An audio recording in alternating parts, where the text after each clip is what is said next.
back with me to the 5th and the 6th verse, and let's read the 5th and the 6th verse together. Ready, read. Trust in the Lord with all thine heart, and lean not unto thine own understanding. In all thy ways acknowledge him, and he shall direct thy path. I want you to lean over to your neighbor. Just close your Bibles and put your Bibles down while you're standing. Just remain standing and just lean over to your neighbor and say, neighbor, I need the Lord to take it from here. Lean that head back and say, Lord, take it from here. Come on, lean that head back again and say, Lord, take it from here. Amen. You may be seated in the presence of the Lord. I want to talk to you, and I don't even have a time to do to be effective enough, amen, to bring out this text and to what God has spoken to me concerning, amen, this word. Amen. I am one that has, and I don't know about you, that has experienced some things in my life, and through my experience, I have discovered, amen, that I have done some stuff, amen, that was jacked up, amen, and if I had an opportunity of another choice to do it again, to do it over again, I would do some things a little differently. There are some folk I would not talk to. There are some places I would not go. There are some, oh, can I preach a little? There are some jobs I wouldn't have even worked on. Amen. There are some associations I wouldn't have even joined. There are some business plans, and there are some folk that I connected with I wouldn't have even connected with because, amen, I was not led by God. I was led by my own intuition, thinking that I knew or I had enough wisdom, amen, to make a sound decision for myself. Am I speaking to anybody yet? Amen. I ain't got time to build a text. I got to get right to the word. Is that all right?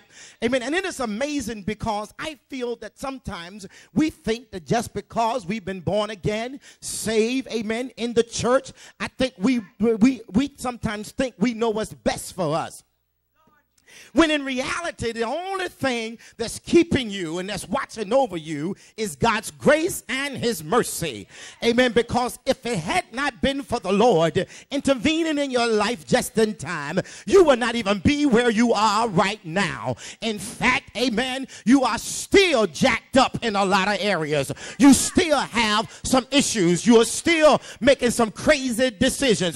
Amen. You're saved and you're still not sound. You're saved and you're still not saved or all the way sanctified. In other words, amen, you still doing some stuff you ought not to be doing. Lean that head back and say, Lord, take it from here. Sometimes, amen, if you're not careful, amen, you will begin to follow what Mama Nam used to say. You will begin to follow what the teachers done taught you. You'll begin to follow what the professors done said in school. And Mama Nam, they were good. Grandmama Nam, they were good. They were sound in what they believed in, and they trusted God. But they were in a different era than you are now. And you can't make it in on grandma's religion. You can't make it in on, come on somebody. Amen. You can't make it in on mama's skirt tail. You got to make it in for yourself.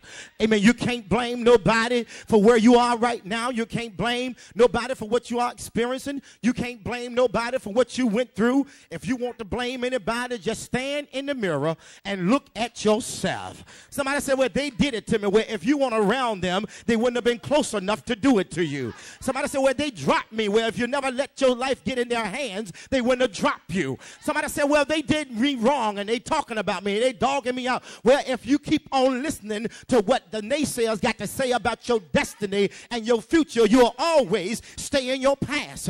But you got to learn how to wait on God and trust in the Lord. You got to learn how to sit back and, amen, stop digging so deep and stop getting into your own self, amen, and messing your own self up. You can outthink yourself, amen, while you're thinking to yourself. You can talk yourself out of a sound decision while you're by yourself. That's why everything that you do and everything that you think about, you should run it by God before you run it by anybody else. Stop telling your homegirls and your homeboys about what God told you, because there are some homegirls and homeboys that are jealous and hating on you, and they might want your destiny. They might want what you have in your destiny. But do I have about 5 folk? Amen. Look at your neighbor and say, I'm going to God first. Come on, look at your neighbor and say, talk to God about it first.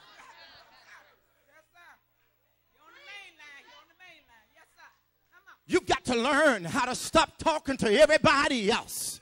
You got to learn how to stop telling everybody else about your destiny and about your future? Who else knows about you better? Come on, somebody. Than God himself. He's your maker and he is your creator. Amen. He knows the number of hairs you even have on your head. The Bible said we are fearfully and wondrously made. Amen. Anybody in here besides myself love yourself? Look at your neighbor and say, I love me some me. Come on. Look at your neighbor and say, you can hate me all you want to. Amen. With my jacked up self. But I love me some me. Can't nobody love me better than I can love me.